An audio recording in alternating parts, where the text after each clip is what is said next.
Hey everyone, this is Travis with the Native Entertainment Magazine. Today I'm in Hibbing, Minnesota, and I'm here to talk to that guy, Tat Romero, one of the Midwest's most intimidating fighters. And we're here to find out what makes this man tick.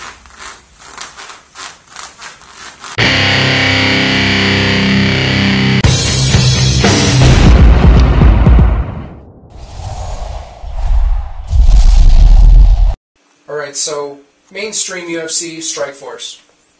Is there anybody out there that you'd like to issue a challenge to? Show the world, if they haven't heard of you, show the world who you are, what you're about? Nah, more so I challenge Dana White to give me an opportunity. Very nice. I don't care who I'm fighting, I just want to fight somebody. So you're just more so looking for the opportunity. It doesn't even have to be anybody particular. You just want the opportunity to show what you're about. Yeah. Whatever step that is, whatever level you need to be on, you just want the opportunity, not anybody particular. Right.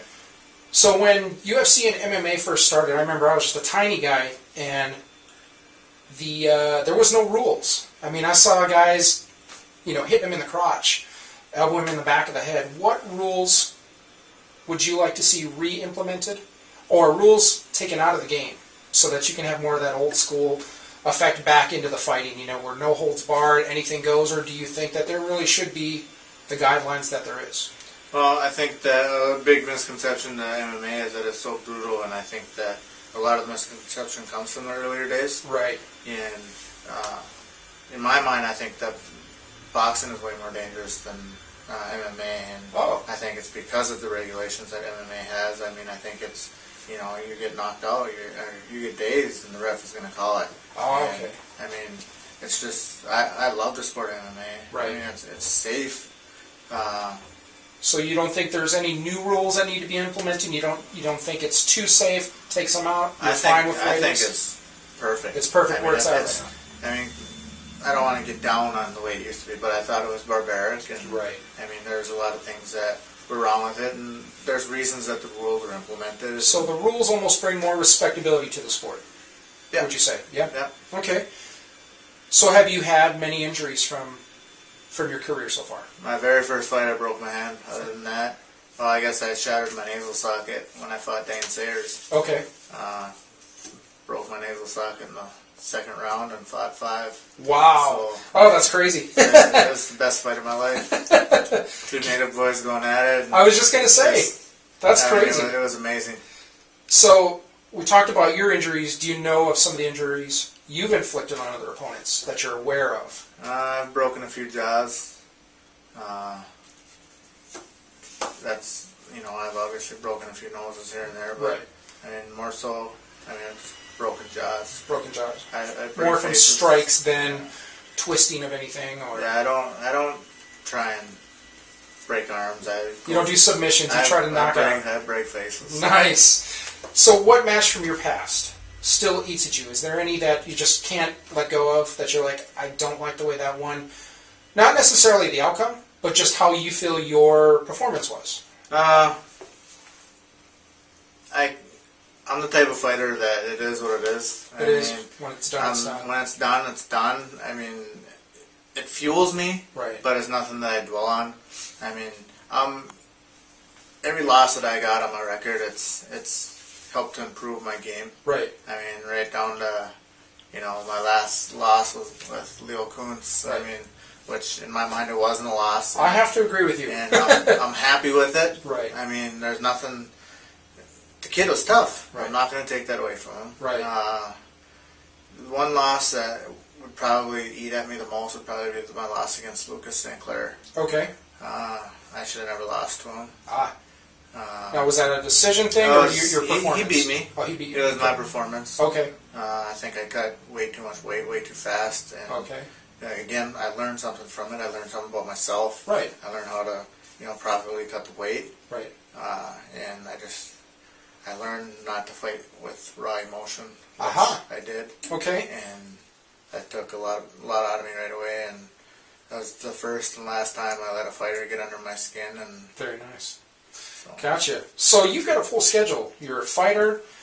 Your wife's got a successful modeling career that you're very supportive. And you work with juveniles? No, I'm a high-intensity juvenile probation officer. Okay, so can you kind of tell me about that aspect of your life? I'm assuming something like that is 24/7. You could get called for any reason at any time of the day? Yep. Yeah? Can you kind of tell me how you got involved with that? Well, I was locked up as a juvenile for 28 months. Okay. Did a lot of bad stuff. I had a very bad anger management issue, which kind of stems from where mean bean comes from. Okay. So, I mean, I realized at a very young age what I wanted to do. Right. And, my probation officer and my parole officer had played a major role in my life. Right. And I was like, that's exactly what I want to do with myself. Somebody gave you direction, so you want to give that back, basically. Yeah. How long have you been doing this? I've been working with juveniles for over 10 years. Okay. I was actually a supervisor at a residential facility. Okay. High-intensity residential facility. Right. Dealing with mostly kids from inner-city gang kids from Washington, D.C. Okay. So I was there for 8 years. Then I was a social worker in the school system. Okay. Wow. And then now I'm a probation officer. So. Okay, so that obviously came first before your fighting career then? Yep. Okay. It always will. And so how long have you been doing the fighting career then? 8 years. 8 years, Yeah. okay. And one of the last things I'd like to ask you, when the day comes when you retire from the sport, how would you want people to remember your career? Not necessarily my career, but me as a person. Okay. I think that's kind of what fuels me now. Right. I'm a big movie guy, and right. I believe in gods, and I'm not saying I want to be a god, but I want to be remembered. Right. I want my name to last forever. Right. And I just, as a person, I want to be remembered, not as a fighter or a probation officer. I want to be remembered as somebody that left my fingerprints in this world. Okay. So with that, let's say the day comes, your career is done, you finished, you're happy with what you've done. What else would you like to pursue? Fun, or even just a second career, or just something for a hobby? What would you like to pursue and give your time to, like you've given to fighting?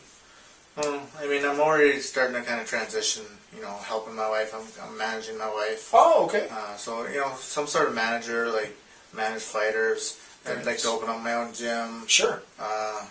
Just, things like that. Because I've been doing this since, like I said, I was in diapers. Right. I've been close to a competition. Right. And something that keeps it in the air so I can still kind of taste it. Right. And still. I get that. I get that from being in the entertainment industry. I'm the same way. I've been the musician and the actor and the promoter. I'm back home now, but I'm still dabbling in radio, right. And I'm still working with magazines. So I get where it's always going to be there, and you're always going to want some sort of outlet with it. Right. Very nice. I really appreciate you taking time with us today, man. No problem, and man. Good luck to everything you're doing. I hope we hear more about you on a bigger, grander level, and we will. And I look forward to it. Thank you so much. Thank you.